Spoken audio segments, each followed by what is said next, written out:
The full text of Osama bin Laden's letter to the American people. In the name of Allah, the most gracious, the most merciful. Permission to fight against disbelievers is given to those believers who are fought against because they have been wronged, and surely Allah is able to give them, believers, victory. Quran 22:39.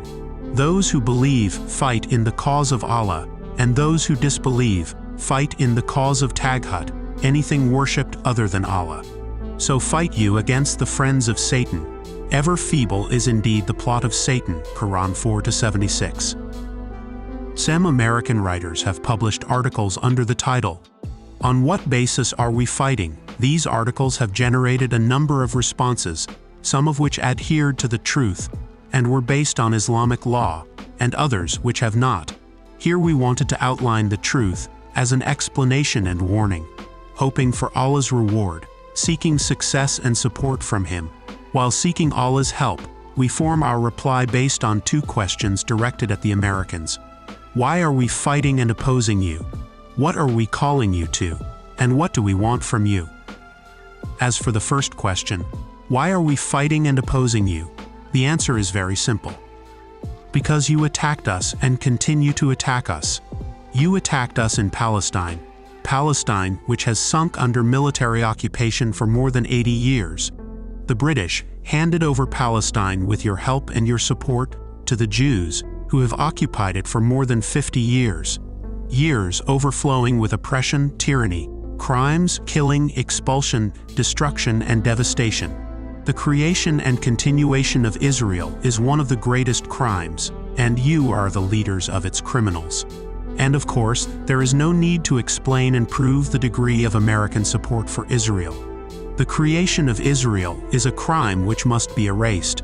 Each and every person whose hands have become polluted in the contribution towards this crime must pay its asterisk price, and pay for it heavily. It brings us both laughter and tears to see that you have not yet tired of repeating your fabricated lies that the Jews have a historical right to Palestine, as it was promised to them in the Torah. Anyone who disputes with them on this alleged fact is accused of anti-Semitism. This is one of the most fallacious, widely circulated fabrications in history. The people of Palestine are pure Arabs and original Semites.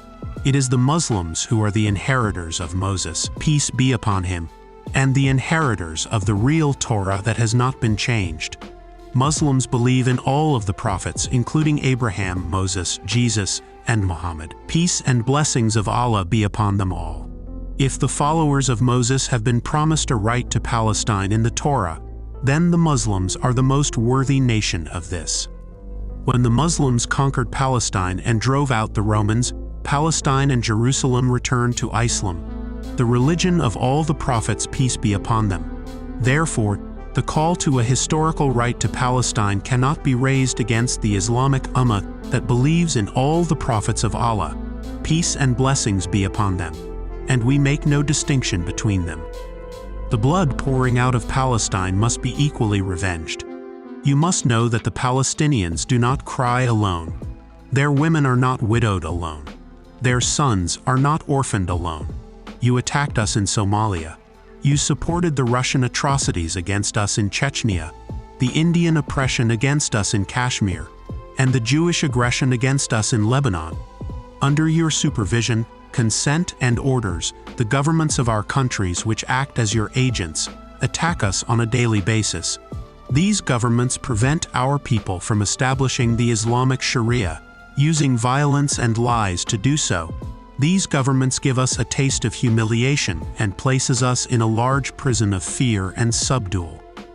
These governments steal our Ummah's wealth and sell them to you at a paltry price.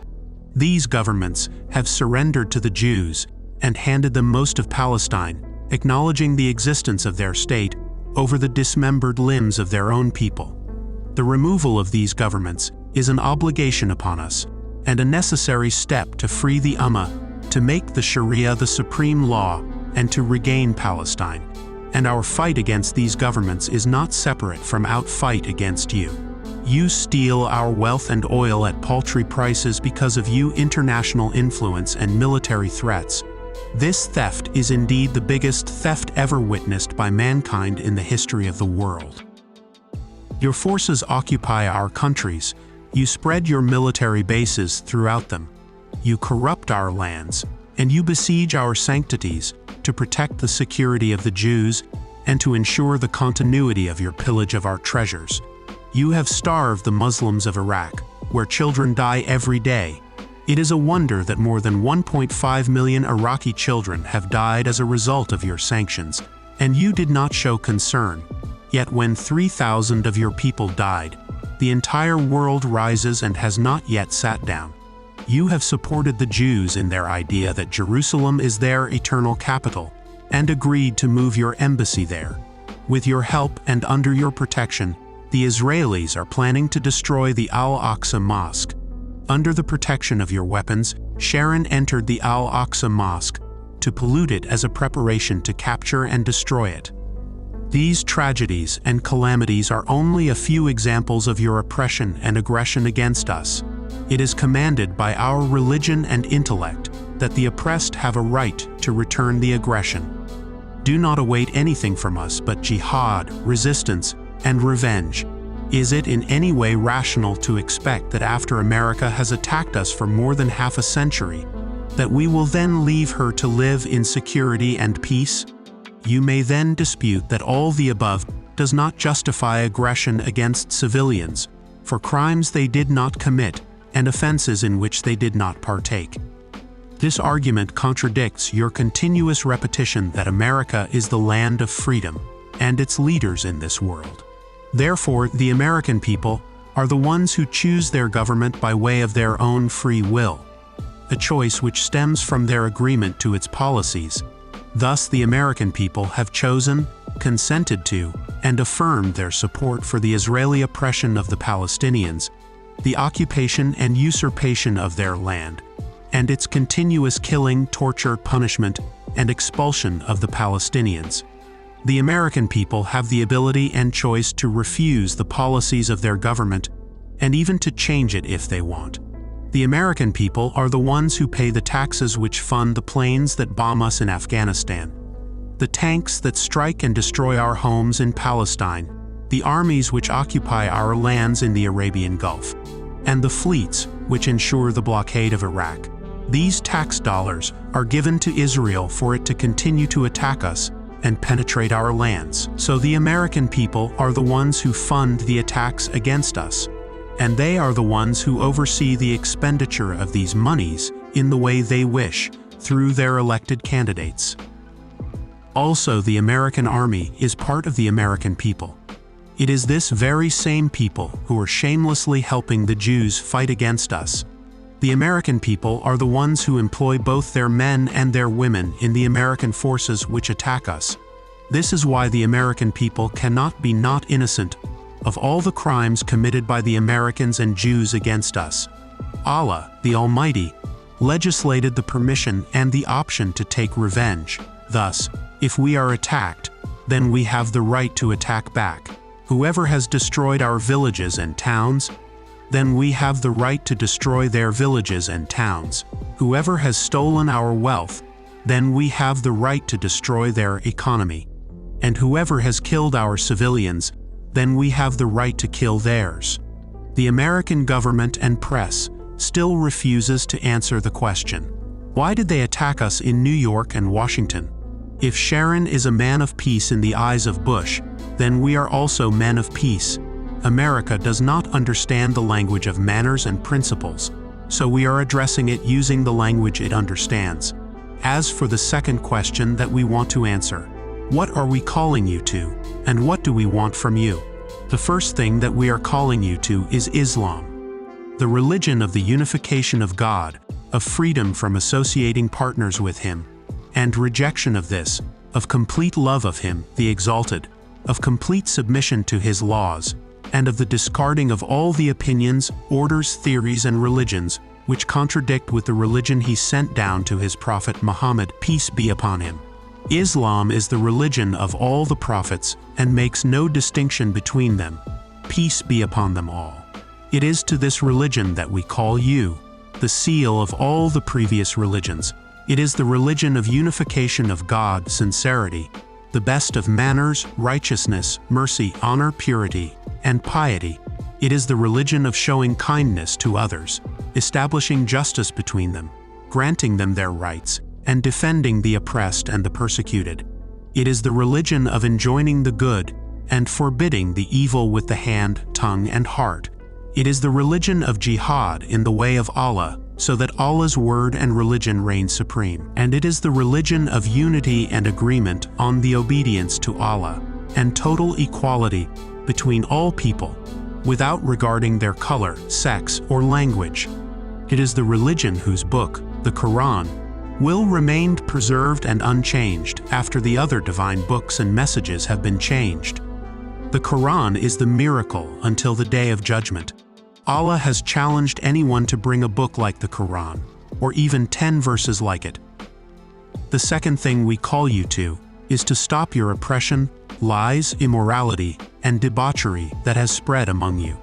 We call you to be a people of manners, principles, honor, and purity, to reject the immoral acts of fornication, homosexuality, intoxicants, gamblings, and trading with interest.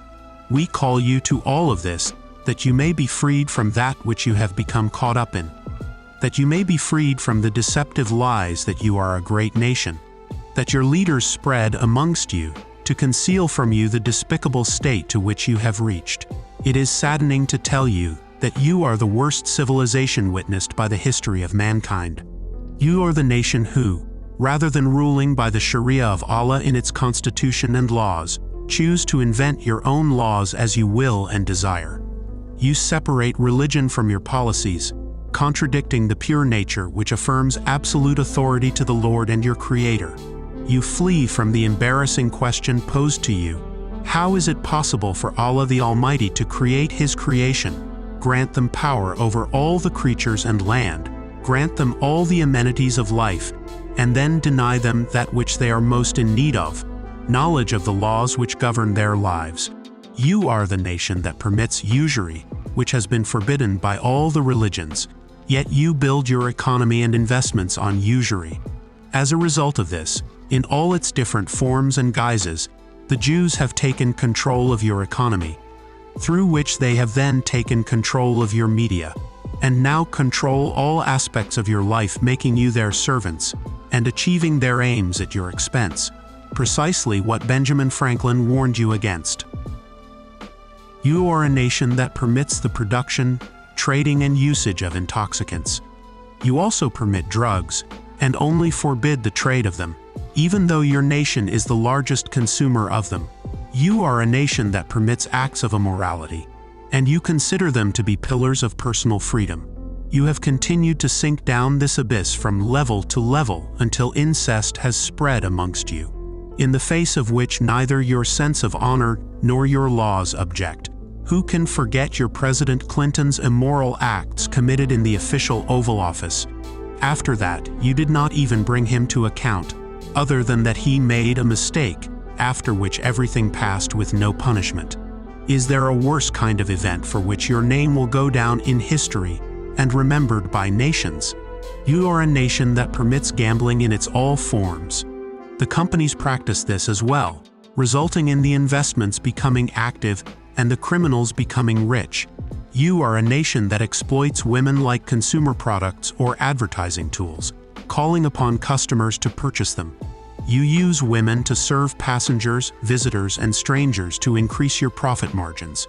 You then rant that you support the liberation of women. You are a nation that practices the trade of sex in all its forms, directly and indirectly. Giant corporations and establishments are established on this under the name of art, entertainment, tourism, and freedom, and other deceptive names you attribute to it. And because of all this, you have been described in history as a nation that spreads diseases that were unknown to man in the past. Go ahead and boast to the nations of man that you brought them AIDS as a satanic American invention.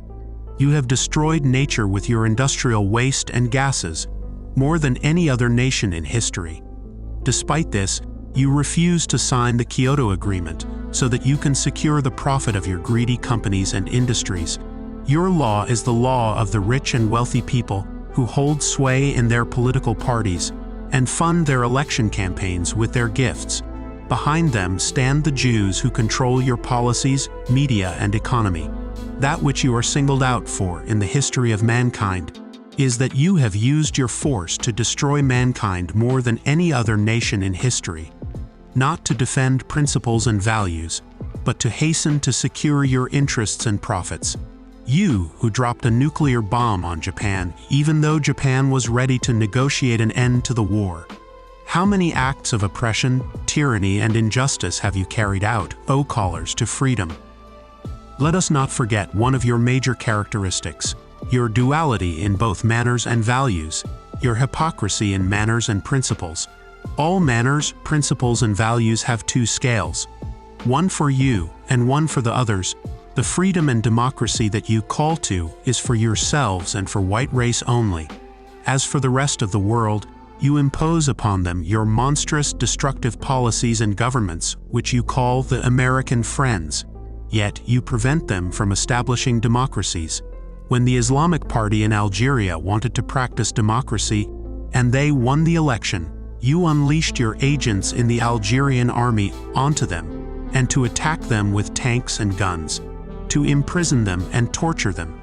A new lesson from the American Book of Democracy? Your policy on prohibiting and forcibly removing weapons of mass destruction to ensure world peace. It only applies to those countries which you do not permit to possess such weapons. As for the countries you consent to, such as Israel, then they are allowed to keep and use such weapons to defend their security. Anyone else who you suspect might be manufacturing or keeping these kinds of weapons, you call them criminals, and you take military action against them. You are the last ones to respect the resolutions and policies of international law. Yet you claim to want to selectively punish anyone else who does the same. Israel has for more than 50 years been pushing UN resolutions and rules against the wall with the full support of America. As for the war criminals which you censure and form criminal courts for, you shamelessly ask that your own are granted immunity. However, history will not forget the war crimes that you committed against the Muslims and the rest of the world. Those you have killed in Japan, Afghanistan, Somalia, Lebanon, and Iraq will remain a shame that you will never be able to escape. It will suffice to remind you of your latest war crimes in Afghanistan, in which densely populated innocent civilian villages were destroyed. Bombs were dropped on mosques, causing the roof of the mosque to come crashing down on the heads of the Muslims praying inside. You are the ones who broke the agreement with the Mujahideen when they left Kunduz, bombing them in Jangi Fort and killing more than 1,000 of your prisoners through suffocation and thirst. Allah alone knows how many people have died by torture at the hands of you and your agents. Your planes remain in the Afghan skies, looking for anyone remotely suspicious. You have claimed to be the vanguards of human rights, and your Ministry of Foreign Affairs issues annual reports containing statistics of those countries that violate any human rights. However, all these things vanished when the Mujahideen hit you, and you then implemented the methods of the same documented governments that you used to curse.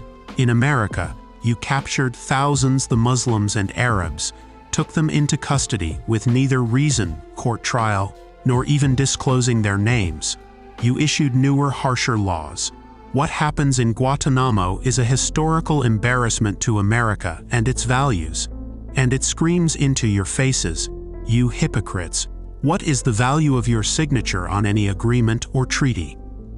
What we call you to, thirdly, is to take an honest stance with yourselves, and I doubt you will do so, to discover that you are a nation without principles or manners, and that the values and principles to you are something which you merely demand from others, not that which you yourself must adhere to. We also advise you to stop supporting Israel, and to end your support of the Indians in Kashmir, the Russians against the Chechens, and to also cease supporting the Manila government against the Muslims in southern Philippines. We also advise you to pack your luggage and get out of our lands. We desire for your goodness, guidance, and righteousness, so do not force us to send you back as cargo in coffins.